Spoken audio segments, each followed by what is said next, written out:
Here we are. We have reached the end, which is actually just the beginning, right? We've reached the end of the beginning. And it's been 13 years in the making. Because actually 12 and a half years ago in this room, we convened our first Human Rights Defenders Forum. And the same topic, we had basically the same topic, and we have come full circle, but bringing in women and girls as the solution.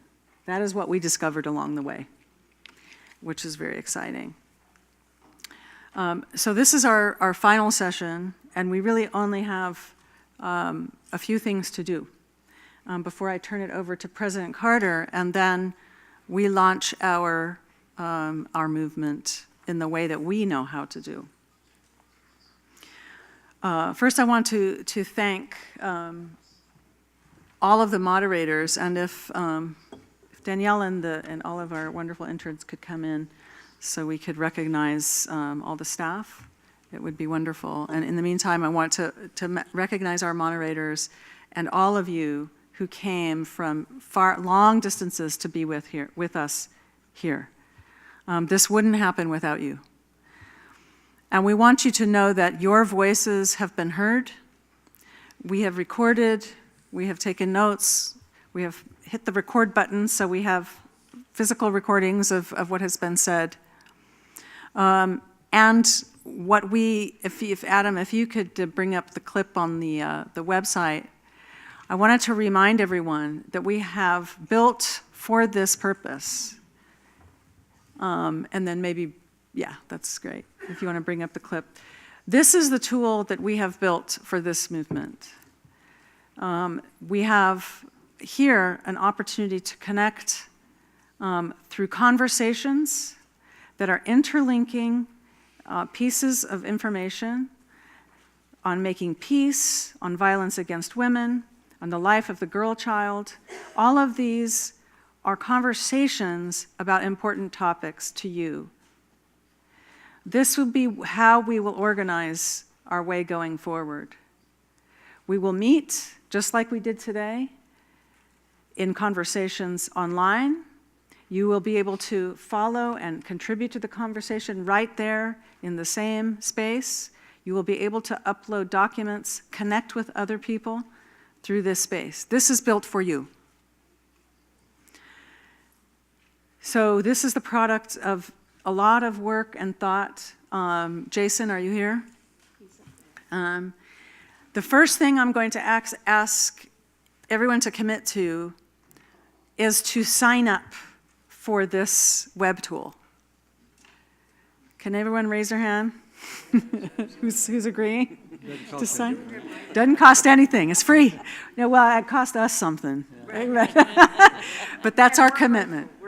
That's our commitment. So if you haven't done it yet, even though Jason's been hanging around here for 4 days, ready for you to sign up with him, please, there's a little join button on that website. It's the Forum on Women, Religion, Violence, and Power. Through there, you will be able to make your commitments to action. We will link with you on actions that we will link with others.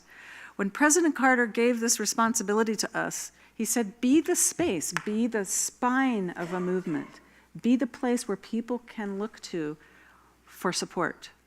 And this is the physical manifestation or the digital manifestation of that support. So that when you are lonely in China and have women, we heard the story of the women detainees who mobilized millions of signatures. And despite the difficulties with political prisoners in China, they were able to get the women released because they were able to mobilize globally. When we see what's happening in Mexico, Rodolfo's going home to Mexico tomorrow, we will be able to support him through that. And I'm pleased to tell you that just now on Al Jazeera, President Carter stated that commitment. And in a very strong way, he called on the governments to refuse military assistance to any government that abuses human rights. This is a very strong statement.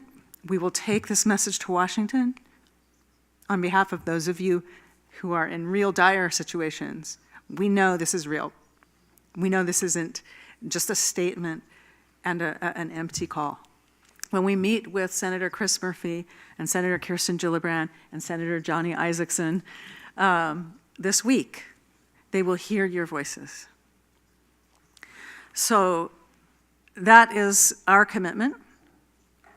And before I turn it over to President Carter to make his closing remarks, and before we launch what is promising to be a viral video campaign to crowd out the voices of hate with the voices of love, I'll give anyone a chance to raise their hand and make a bold commitment, their vision, their promise, their action. Now you have 5 minutes, anyone? Bold commitments, what you promise to do when you go home. Lisa. The Post for Peace Justice Project commits to doing the UN 17 Sustainable Goals, to start that in school as a model in Atlanta, then to be projected out throughout the world if it's successful, which I believe it will be. Also, we're going to do the human rights posts. We'd like to put them between the Carter Center and the King Center. Great. Everybody, remember we had a one-sentence vision statement at the beginning? Does anyone have a one-sentence commitment statement they'd like to make? Charo. I'm committed to continue defending and raising up the voice and the defense of the human rights and the rights of all beings, and especially the rights of Afro-descendant people in Colombia. Pee-wee. Just to re-echo the message from the traditional leaders in Liberia to continue to work for the space to promote women's rights. Kuzaima, do you have? I used to think that reporting violence against women brings out the failure of leadership. I commit to report any violence against women and children in our community to bring it to light and so that we can find solutions to it. Francine, Nan, and Simone. I'm committed to be the voice of Congolese, especially women and girls, to impact a positive change and not only to add number of women in the room.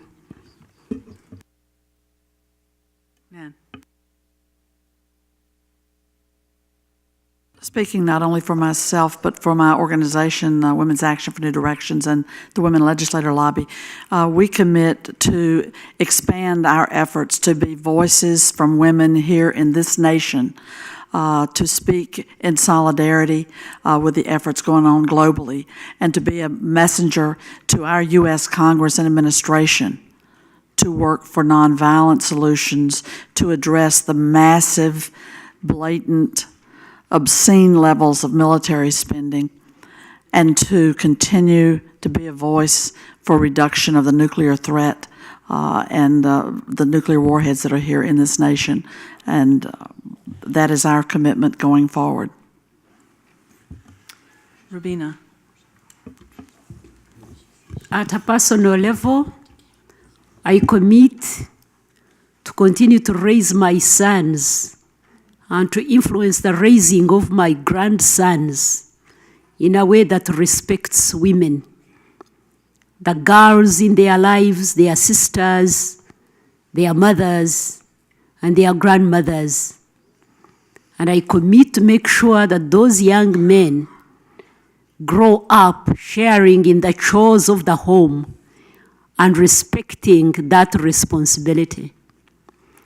At a professional level, I commit today that I will continue to speak out against increasing military spending in my country at the expense of social services that would benefit the majority, women and girls.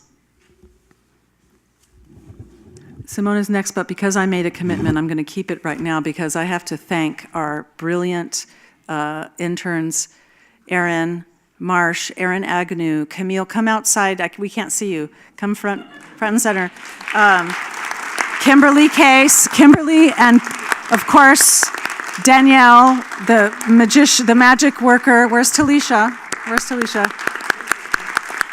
Talisha, where are you? Talisha. We'll all make sure you thank Talisha, but thank you all for the amazing work this week and for the last 6 months. Simone. Next month, we're taking our bus and doing another bus trip about reweaving the fabric of our society. And what we've talked about here is a key part of that. And I commit to take our agenda, not just to the Democrats who need to be educated but are more often understanding, but also to the Republican convention so that we can share with them there the urgency of this time now. Junior. Merci. Thank you. Je fais mienne tous les engagements I'm committed myself tous les to, participants à ces forums. and I'm very grateful of all those commitments that I've heard, and maybe I would have liked, en présence du président Carter, with President Carter being here, le responsable du and centre all Carter, the que nous people puissions responsible for the prendre Carter un Center engagement to be d'être able la to voix commit to d'un be peuple violenté, our voice for a violated séquestré people par that leur are oppressed gouvernement people by respectif, their pour government, que, so that donc les autres, pour que les autres so that puissent les aider à other sortir countries, de ce gouffre other et de organizations cette can help oppression them de get leur out of gouvernement. that Et ça serait of this une œuvre and utile. hopefully have something positive coming out of it. Okay, thank you. Only have 2 more minutes, so we'll go Joan, Monserrat, Penda, Wang. 1 sentence each.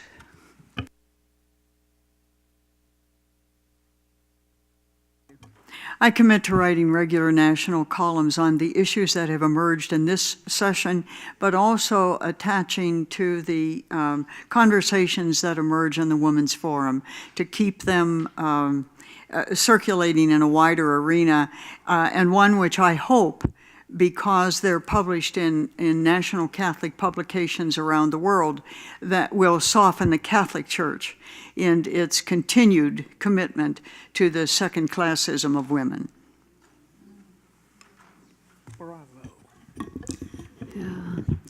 I'll continue my struggle to transform the extremist youth in spite of all the challenges, the invisible and the visible threats at the moment that we are facing.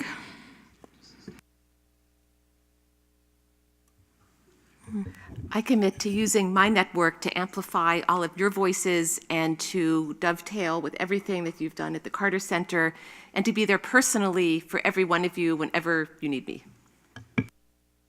Okay, now I'm out of time, so I'm gonna, can you be quick, Joshi and Sylvie? Yeah, I commit to mobilize young people against gender biased sex selection and early marriage and sexual harassment as an issue. Penda, quick.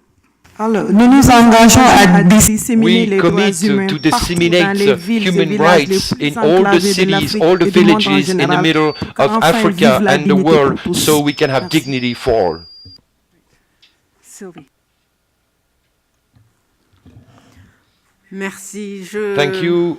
Je parle à mon nom d'abord. I'm talking in my name. I'm committing myself to be part of this movement, to continue as a mother, as a wife, as a woman, to work for a better future for the next generation, who are our descendants, and I specifically commit to fight the instrumentalization of women, of children within the conflicts happening. Professor Wang, Yvonne Delk. I committed to further tapping the resources of the Carter Center in my assistance to the training and development of resource-poor young feminists in China in a dire political situation. Thank you. I commit my voice to join with women theologians who are challenging racist language that oppresses, and offer my spirit along with their spirits to write and lift up voices and messages of love. Wonderful. Last two, Stella, and then Yo me comprometo. I commit myself to keep on working insatiable so that no children, no boy, no girl would have to tell stories of war.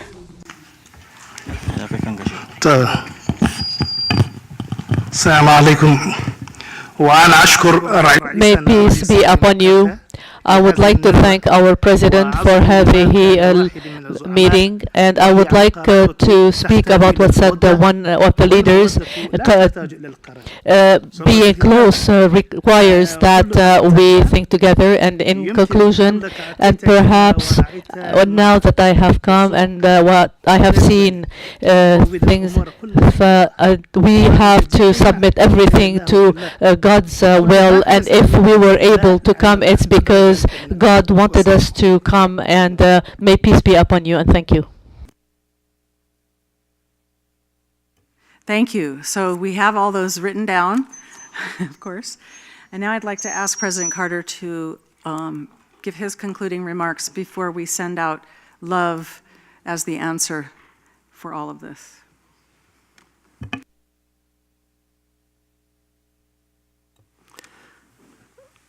I've been thinking about what I would say, and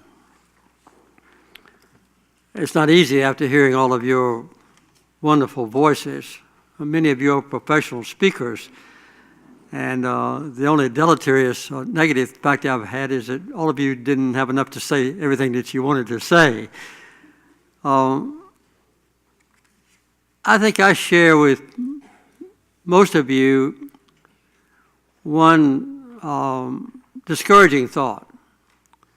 You know, how can the voice of one person or the voice of 22 nations people or a voice of 60 people make a difference? And I think we underestimate the potential that we have. Just imagine for a moment if the next President of the United States would have a very brief inaugural speech and say, my whole administration is going to be devoted to keeping peace.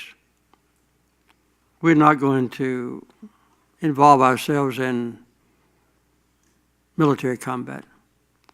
And suppose in the last half of the speech, the next president would say, human rights will be the foundation of our foreign policy. Every ambassador on earth will be my personal representative in being a haven for people in various countries in the world who are abused by their own government. Just think what an impact that would have. And now, if you'd excuse a personal reflection, that's exactly what I said 39 years ago. And the results were not perfect. We still had some human rights abuses, obviously, in the world. And we had some violence in the world as well. But the United States never dropped a bomb. We never fired a weapon. We never launched a missile. And the human rights commitment had profound impact.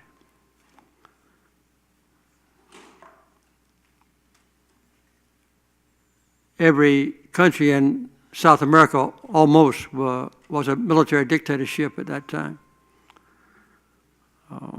Ecuador, Peru, Chile, Argentina, Paraguay, Uruguay, Brazil, and so forth. They're all military dictatorships.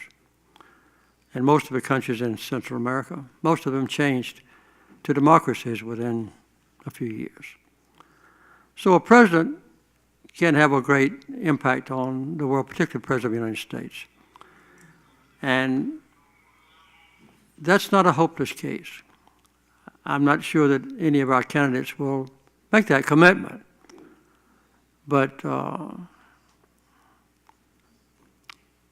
it's a dream that we should maintain. Maybe not this time, 4 years from now, maybe. But we shouldn't give up. And I think the collective impact of this group, if we strengthen each other with our individual commitments, magnified, you might say, 60 times over, can have a profound impact. We just had maybe millions of people watching what we said on Al Jazeera. And we'll be sending our statement from this forum to some of the leaders of our country. And I hope that every one of you will be completely committed to sharing what we said as a basic commitment to your own governments. They may not listen, but if they know that the Carter Center and all of you agree, that they'll certainly make notice of it. Those that are abusive might be embarrassed, that's fine. And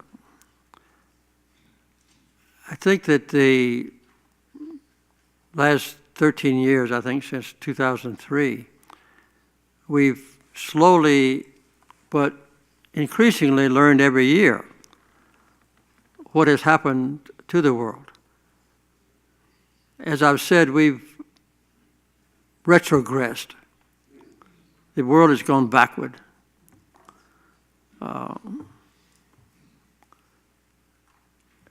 Enhanced or made more rapid by the 9/11 attacks and by the rise of terrorists. And we've acknowledged that. I think the world will benefit just from having to stop and think that basically we've abandoned a global commitment to peace and human rights. To me, that's a shocking, simple statement. I don't think many people realize it.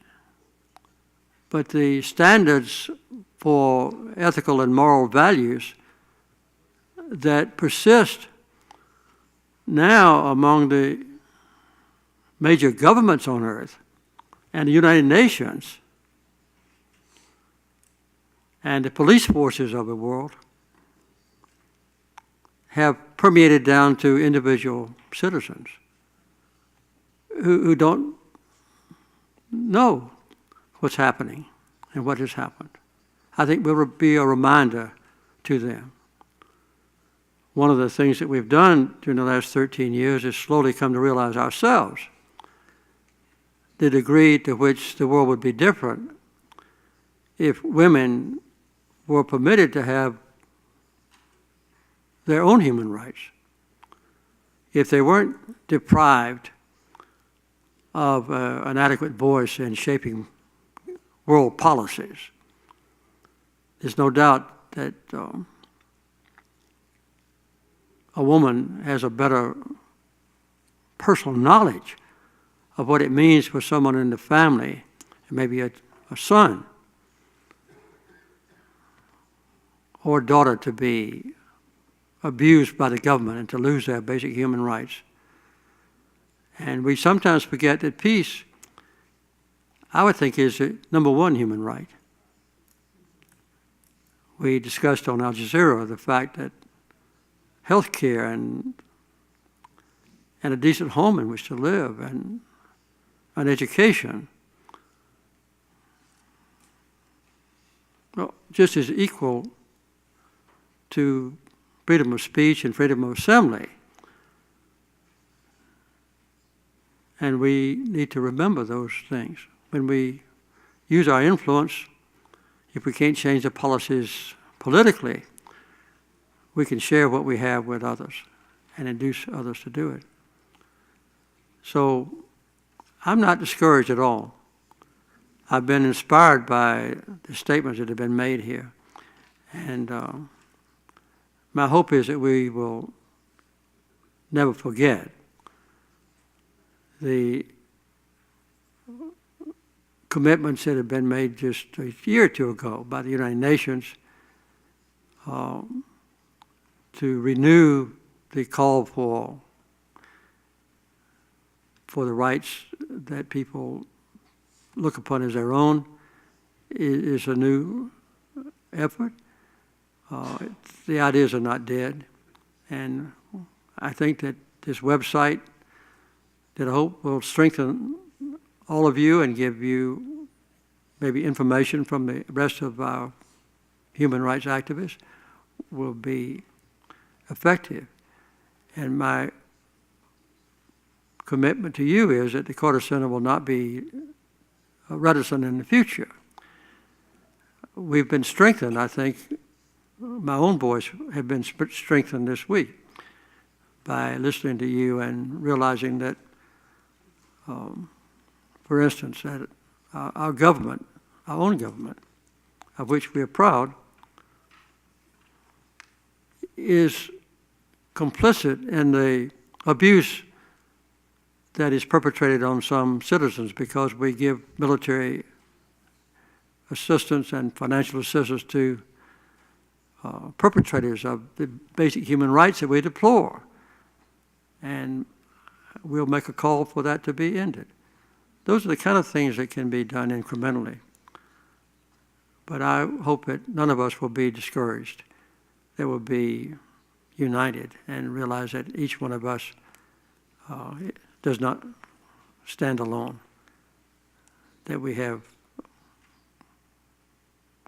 a place in a strong and vocal and wise and courageous family like you.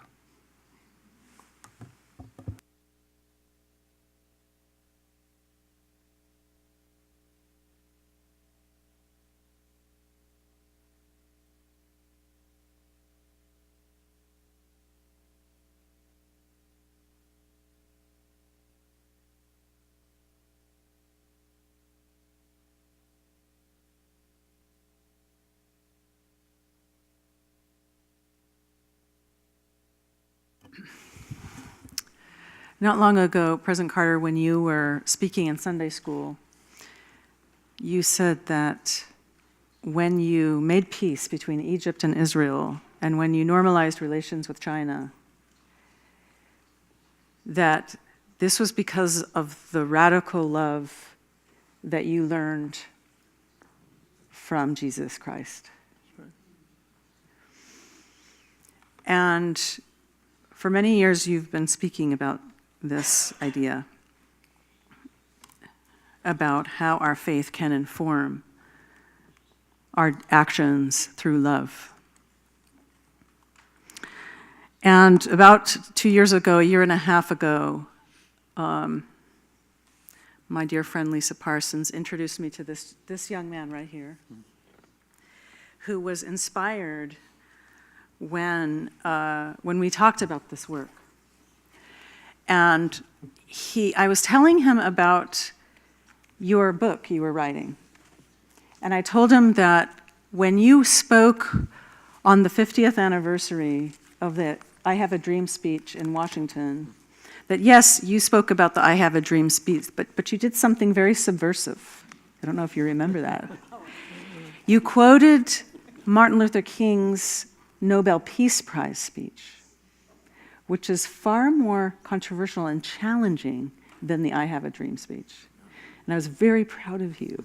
I was rooting. And so Breeze went back and found that clip of you speaking from the steps of the Lincoln Memorial. And he wrote this song about you and about this work.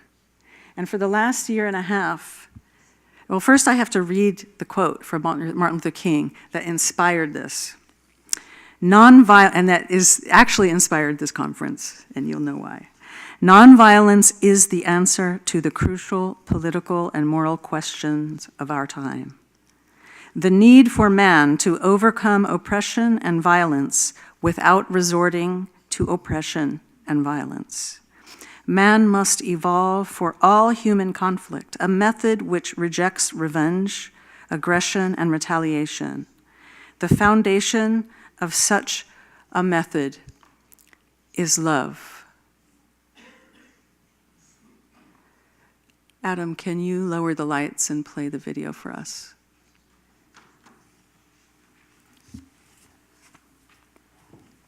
The crucial question of our time is how to overcome oppression and violence without resorting to oppression and violence. It's a cold, cold war, but what are we fighting for? It's a vicious cycle, a constant greed for more. We need each other, so why do you hate your brother? We're all in this thing together, but we need love. Love is the answer. Oh, love. Love is the answer. Talking about love. Love is the answer. L-O-V. Love. Love is the answer. Oh, love. Love is the answer. Love. Love is the answer. Hey. Lay low by violence. Need silver silence. Women and children abused. Stand up for justice. Don't change the subject. People unrightly accused. Where is the love? Love is the answer. Love is the answer. Love is the answer. L-O-V. Love is the answer. Love is the answer. Love is the answer.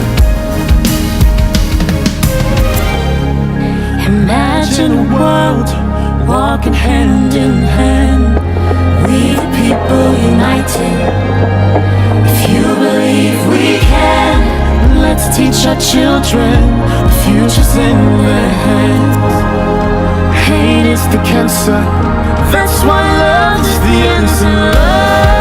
Love is the answer. Love is the answer. Love is the answer. L-O-V. Love is the answer. Love is the answer. Love is the answer. No violence or hate. We won't discriminate. Love is the answer. Love is the answer. Too many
all of those scenes, I'm going to cry because this has been such a process. All of the scenes you saw Fatima al-Bahadli from Iraq, who with $5,000 demobilized 500 armed men in Basra, putting them to work building the schools and homes. You saw Wei Wei Nu from Burma, a former political prisoner. You saw the Equal Means Equal campaign to pass the Equal Rights Amendment in this country. All of those images, election observing by the Carter Center in Nepal, are about love is the answer, because we know that's the answer. So the last thing I'm going to ask everyone to do is to tweet this video. It's up on the website now. And Michael Hampton has committed to send it to all of his famous musician friends, et cetera, but this needs to go viral. We need to have this message, as we said on Saturday morning. We're taking Joe Cox's husband challenge seriously. We are going to drown out those who hate. We are going to drown them out with love. And that is the message from Atlanta. And thank you. We thank Karen, right?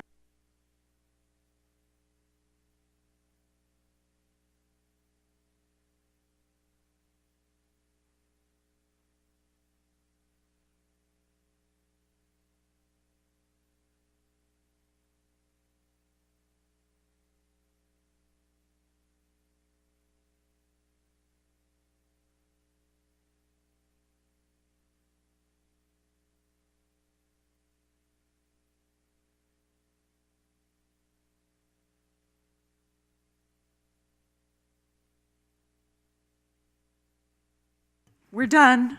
We're beginning.